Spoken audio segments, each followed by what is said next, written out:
Oh, Kimberly Wilson, class of 1977. And why Breck is important to me. Breck is such a valuable piece of my theater history. It is truly the foundation, along with the Children's Theater School, that I was a member of the Children's Theater School when I was in 10th grade. And in that summer, before I went to Breck, is when I got involved in the Children's Theater School. And then at Breck School, I was in the drama department with a Mr. Michael Casson, who was a renowned playwright. And he was having his play, Brother Champ, have a worldwide, what do you call it, a worldwide preview at the Mixed Blood Theater Company. And Mixed Blood Theater was starting its theater. So Mr. Casson invited a few people from his class, and I'm the only one who took up on the invitation to go audition for Mixed Blood Theater. And not only did I get cast, I continued to perform for years, even while I was at college. So that introduction from Mr. Casson and that support in my junior year at Breck, which was my first year at Breck. So that foundation and that enthusiasm and that support continued to give me such praise for this school, have positive reflections back on it, and also to understand the journey where I got here.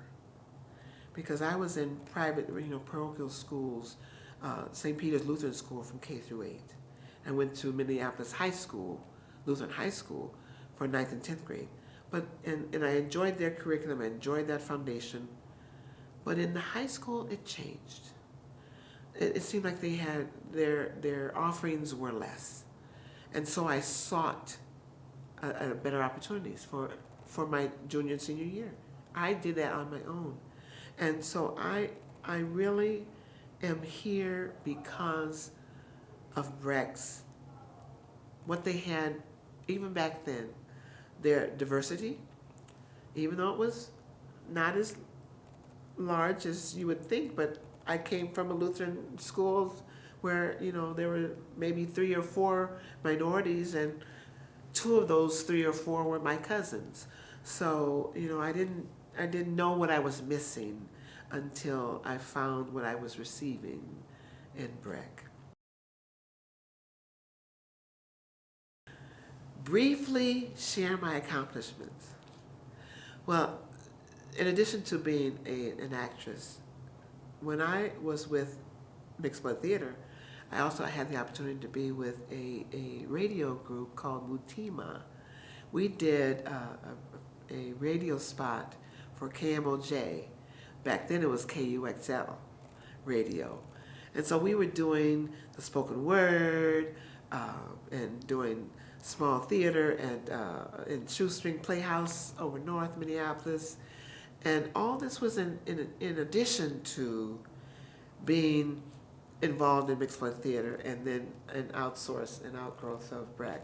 So I was in radio. I was a co-producer of a spot called Grace Notes that we not only afforded opportunities for young people to come in and have recording time in the studio if they wanted to be, doing the recording either for a musician or singing, but we also had resources that were only accessible to, or most available to, young people.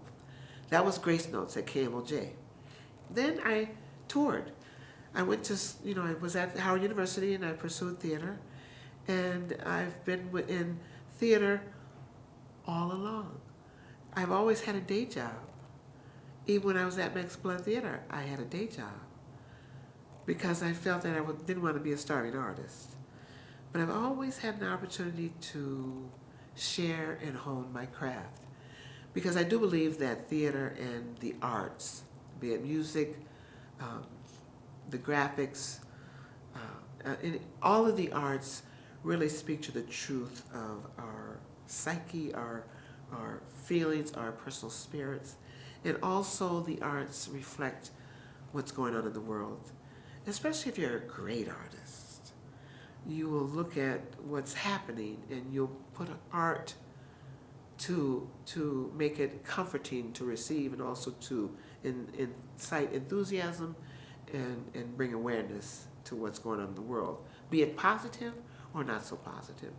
So I'm grateful that I'm still able to do my work, and because of my one-woman show, I'm able to do it non-traditionally, to keep working, to go into areas and arenas that may not normally see theater, and also to share my voice and have people understand that their lives are important. Each one's of our lives are important, where we are.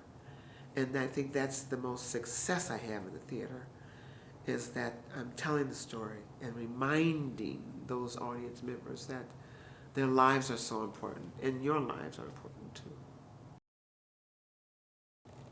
Well, Black history is America's history. And we had to choose a Black History Month because, well, it started with Black History Day and then it went to a week, because the inequality of the complete storytelling of the correct history of blacks in this country has to be told. And so times celebrating one person's story or five people's stories will start generating people to understand there's so many people's stories to celebrate. And here we are at celebrating Black History Month at a time where it should be integrated in everyone's curriculum. It should be national and international history, because the first blacks got to America is not America's story only. It's how the roads and how the waterways carried us away from our home countries. So that history has to be celebrated, because our histories, you can't change fact. You can try to negate it, but you can't change it. You can try to bury it, hide it, whitewash it, put it in books, and brainwash it another way, and then hope that no one will learn or try to seek the truth of education or truths of Black history or truths of any history. But here we are in Black History Month, and I am here celebrating 7, 8, 9 characters who I celebrate all the time. And the main character I celebrate is my own, because I am of value, I am worthy, I am a spirit, I am a blessed child, and I am here for a purpose and a reason to celebrate and give and share the joy that's in me, that's been gifted to me, and I am glad that I'm able to be here to do so.